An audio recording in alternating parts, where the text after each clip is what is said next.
आज़ादी की कभी शाम न होने देंगे, आज़ादी की कभी शाम न होने देंगे, शहीदों की कुर्बानी बदनाम न होने देंगे। बची हो जब तक एक बूंद भी लहू की रगों में, बची हो जब तक एक बूंद भी लहू की रगों में, तब तक भारत माँ का आंचल नीलाम न होने देंगे। सर्वप्रथम अमर शहीदों के चरणों में श्रद्धांजलि अर्पित करते हुए आदरणीय प्रधानाचार्य महोदय, समस्त शिक्षकगणों और मेरे प्यारे साथियों को मेरा सादर प्रणाम। मैं सुहानी जैन आज 77वें स्वतंत्रता दिवस के इस पावन पर्व पर अनेकता में एकता की भावना समाये भारत देश के संदर्भ में अपने विचार प्रकट करना चाहती हूँ।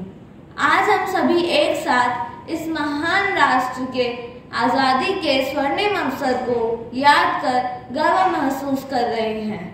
नमन है उन वीरों को जिन्होंने इस देश को बचाया, नमन है उन वीरों को जिन्होंने इस देश को बचाया, गुलामी की मजबूत बेड़ियों को अपने बलिदान के रक्त से पिघलाया, गुलामी की मजबूत बेड़ियों को अपने बलिदान के रक्त से पिघलाया और भारत माँ को है आज़ाद कराया, भारत माँ को है आज़ाद कराया, भारत माँ को है आज़ाद कराया। स्वतंत्रता दिवस हर भारतीय के लिए एक खास दिन है। यह हमें याद दिलाता है कि हमारे पूर्वजों ने कितनी कठिनाइयों का सामना करते हुए, कितनी यातनाएं सहते हुए हमारे देश की आज़ादी के लिए संघर्ष किया था।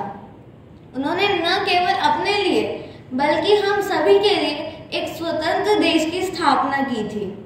हमारा देश धर्मनिरपेक्षता, समृद्धि और विविधता का प्रतीक है। हमारे राष्ट्र के लोग भावनाओं, भाषा और संस्कृतियों के साथ एक परिवार की तरह रहते हैं। हमें संप्रदाय, जाति और धर्म के आधार पर आपस में लड़ना नहीं चाहिए, क्योंकि यदि हम इसी तरह लड़ते रहे तो कोई दूसरा इसका फायदा उठाएगा। हमें यह भी याद रखना चाहिए कि हमारे स्वतंत्रता की कीमत क्या है। हमें स्वतंत्रता को हमेशा संभाल कर रखना चाहिए और हमेशा इसका सम्मान करना चाहिए। न जियो धर्म के नाम पर, न मरो धर्म के नाम पर, न जियो धर्म के नाम पर, न मरो धर्म के नाम पर। इंसानियत है धर्म इस देश का, बस जियो इस देश के नाम पर। हमारे देश की संस्कृति, राजनीति और समाज में आज भी कई समस्याएं हैं। हमें इन समस्याओं से अखंडता, एकता और समरसता के साथ निपटना होगा। हमारा देश स्वावलंबी, आत्मनिर्भर और समर्थ बने, इसके लिए हमें लोगों के लिए समान अवसर प्रदान करने होंगे और नारी सशक्तिकरण के लिए कदम उठाने होंगे और उन्हें समाज में बराबरी का सम्मान देना होगा। गूंज रहा है दुनिया में भारत का जयकारा, गूंज रहा है दुनिया में भारत का जयकारा, चमक रहा है आसमान में देश का सितारा। आज़ादी के दिन आओ मिलकर करें दुआ, आज़ादी के दिन आओ मिलकर करें दुआ, बुलंदी पर लहराता रहे तिरंगा हमारा। माननीय प्रधानमंत्री श्री नरेंद्र मोदी जी के अथक प्रयासों से भारत को आज SCO, G20 और UNSC जैसे 3 बड़े वैश्विक संगठनों की कमान संभालने का मौका मिला है। भारत आज दुनिया का तीसरा सबसे बड़ा स्टार्टअप इकोसिस्टम और दूसरा सबसे बड़ा मोबाइल मैन्युफैक्चरर है।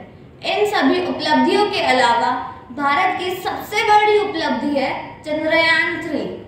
अंत में अपनी वाणी को विराम देते हुए मैं इतना ही कहना चाहूंगी कि यदि भारत का प्रत्येक नागरिक इसी तरह आगे बढ़ता रहे तो वह दिन दूर नहीं जब भारत एक विश्व शक्ति के रूप में उभर कर आएगा और उसकी गिनती चीन, जापान और अमेरिका जैसे विकसित देशों में की जाएगी। भारत का हरदम सम्मान करती हूँ, भारत का हरदम सम्मान करती हूँ, इस देश की पावन मिट्टी का गुणगान करती हूँ। मुझे चिंता नहीं है स्वर्ग जाकर मोक्ष पाने की, मुझे चिंता नहीं है स्वर्ग जाकर मोक्ष पाने की, तिरंगा ही हो कफन मेरा, बस यही अरमान रखती हूँ। आप सभी को स्वतंत्रता दिवस की ढेर सारी शुभकामनाएं। जय हिंद, जय भारत।